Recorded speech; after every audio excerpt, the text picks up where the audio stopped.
সজনে এমন একটি তরকারি যার গুণাগুণ আসলে বলে শেষ করা যাবে না। আর এইটা ডাল দিয়ে হোক বা সরিষা দিয়ে চচ্চড়ি হোক আর মাছ দিয়েই হোক, সবভাবেই রান্না করে খেতে অনেক মজা লাগে। কার কার সজনে খেতে পছন্দ অবশ্যই কমেন্ট করে জানাবেন। আসসালামু আলাইকুম, কেমন আছেন সবাই? আশা করছি ভালো আছেন। আমি আলহামদুলিল্লাহ। তো এখানে আমি সজনে মাছ দিয়ে রান্না করব, তার সাথে থাকবে টমেটো, কুমড়া বড়ি এবং আলু। তো আমি রান্নার জন্য এখানে কিছু পেঁয়াজ ভেজে নিলাম। পেঁয়াজটা আমি ভেজে উঠিয়ে রেখেছি। আর তার মধ্যে দিয়ে দিলাম একটু রসুন এবং পেঁয়াজ বাটা। রসুন পেঁয়াজ বাটাটা একটু নেড়েচেড়ে আমি গুঁড়া মশলা দিয়ে দিলাম। এখানে আছে জিরার গুঁড়া, ধনিয়ার গুঁড়া আর আছে হলুদের গুঁড়া। দিয়ে দিলাম স্বাদ মতো লবণ। দিয়ে মশলাটা একটু কষিয়ে আমি এর ভিতরে দিয়ে দিব মাছগুলা। এখানে আমি দেশি কই মাছ দিয়ে রান্না করব।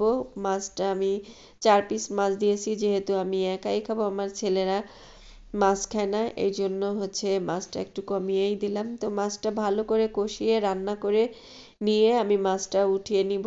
মাছটা উঠিয়ে নিয়ে এই মশলার ভিতরেই আমি দিয়ে দিব সজনে আলু দিয়ে ভালো করে একটু কষিয়ে নিব। দেখতেই পাচ্ছেন, ভালো করে একটু কষিয়ে নিয়ে এর মধ্যে আমি টমেটো দিব। টমেটো সজনের তরকারি আপনি যেভাবেই রান্না করেন, সজনের ভিতরে টমেটো দিলে অনেক মজা লাগে। সেটা ডাল দিয়েই হোক বা সরিষা দিয়েই হোক, যেভাবেই হোক অনেক মজা হয় টমেটো দিলে। তো টমেটো দিয়ে আমি সুন্দর করে একটু কষিয়ে নিলাম। তারপরে আমি দিয়ে দিলাম একটু পানি। পানি দিয়ে একটু নাড়াচাড়া করে আমি ঢাকনা দিয়ে ঢেকে কিছু সময় রান্না করে নিব। তো এই পর্যায়ে আমি ঢাকনাটা উঠিয়ে দিয়ে দিলাম কাঁচামরিচ। কাঁচামরিচ দিতে আমি ভুলে গিয়েছিলাম, তো এখন দিয়ে দিলাম। তারপরে কিছু সময় রান্না করে নিলাম। তারপর ঢাকনাটা উঠিয়ে আমি একটু নেড়ে চেড়ে দিচ্ছি। দেখতেই পাচ্ছেন এই পর্যায়ে তরকারির কালারটা কত সুন্দর আসছে।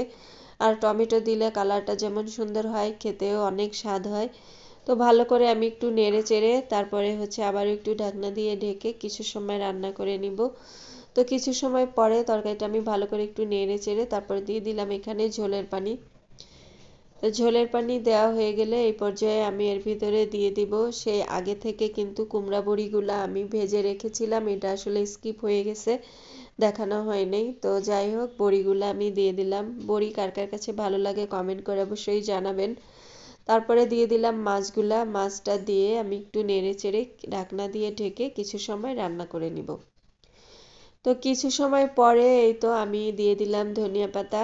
তারপরে এর ভিতরে দিয়ে দিলাম আমি পেঁয়াজ এবং জিরা ভেজে উঠিয়ে রেখেছিলাম, ওইটা বেটে আমি দিয়ে দিলাম।